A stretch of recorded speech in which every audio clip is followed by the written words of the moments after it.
यहां से निष्कासित कर सकता हूं, लेकिन मैंने तो ऐसा कभी नहीं किया।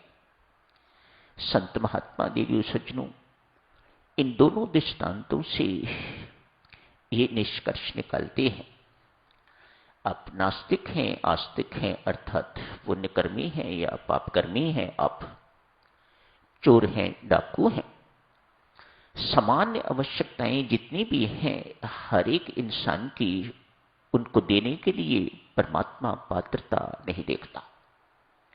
हां, इससे बड़ी बातें देनी हैं जिन्हें परमात्मा की भक्ति कहा जाता है, जिन्हें आध्यात्मिक संपदा कहा जाता है, जिन्हें वैराग्य इत्यादि कहा जाता है, जिन्हें साधना इत्यादि का बल इत्यादि कहा जाता है, उनके देने से पहले परमात्मा परखता है, पात्रता देखता है, तब देता है।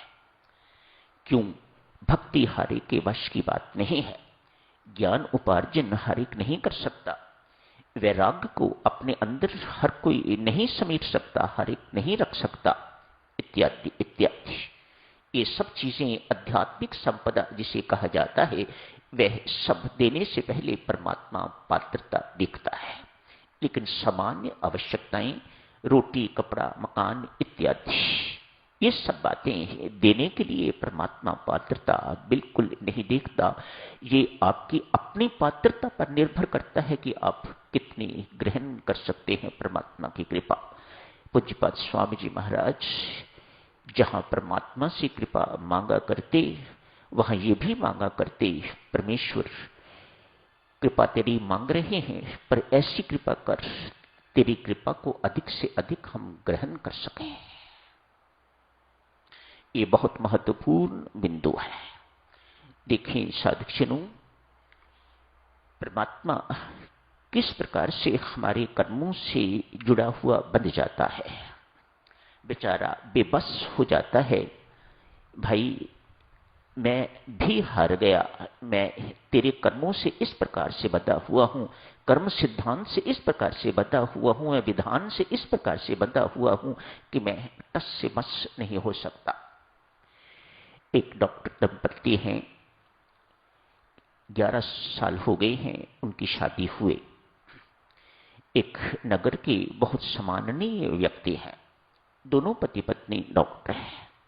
11 वर्ष लगभग हो गए हैं उनके विवाह हुए, संतानहीन है, प्रचुर संपत्ति है।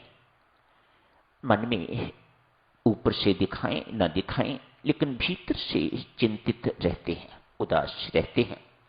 किसके लिए कमा रहे हैं, किसके लिए छोड़ेंगे? पहले मैं मरता हूं या तू मरती है, एक रह जाएगा, एक ने भी नहीं रहना। उसके बाद इतनी बड़ी संपत्ति का, इतने धन का क्या होगा, ये सोच उन्हें अंदर ही अंदर कुरेदती रहती है। बड़ा व्यस्त जीवन है, सेवामय जीवन है, बहुत सुंदर जीवन है।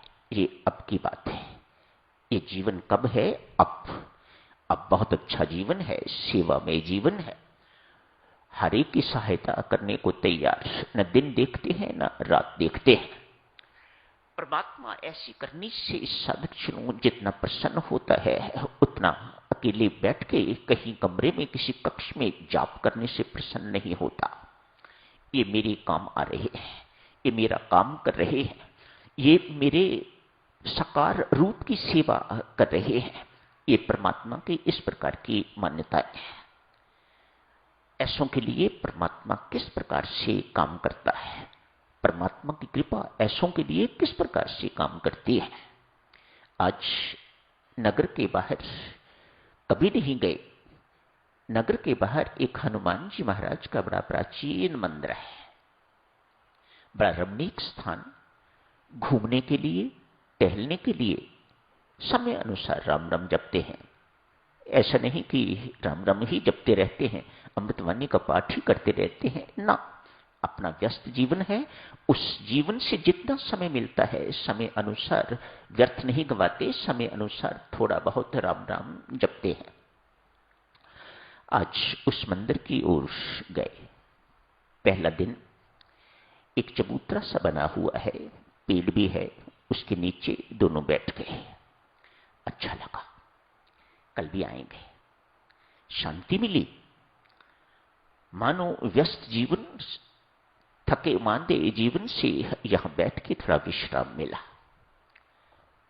अगले दिन फिर आए। 2-4 दिन आते हुए हो गए।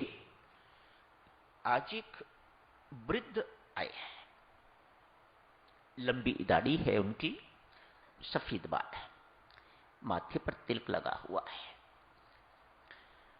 धोती कुर्ता पहना हुआ है, वो भी सफेद, मानो सफेद ही सफेद है सब कुछ। आप तो जानते हो ना, सफेद पवित्रता का प्रतीक है। सब कुछ सफेद ही सफेद। आके कहा, बाबूजी उदास लगते हो, क्या बात है? डॉक्टर साहब ने कहा, कुछ नहीं, हम उदास नहीं हैं। बाबा ने कहा, बाबूजी उदास तो हो, मेरे से छुपा रहे हो। पत्नी ने कहा, बाबा 11 वर्ष हो गए हैं विवाह हुए, संतानहीन है। उदासी इस बात की, इतना पैसा, इतनी संपत्ति इकट्ठी हो रही है, फरफूम,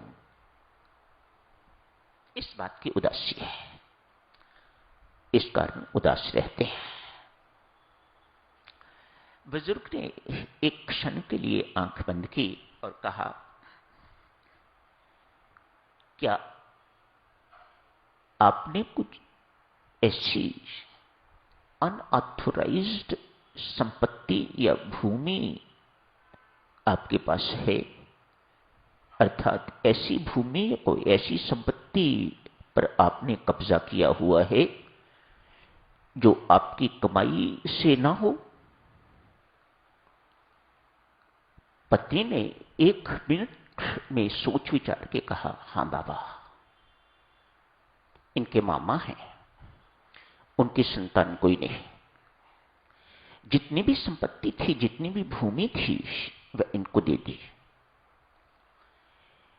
इनके 3 भाई हैं, 1 बहन है, लेकिन ये संपत्ति इन्हीं के पास है।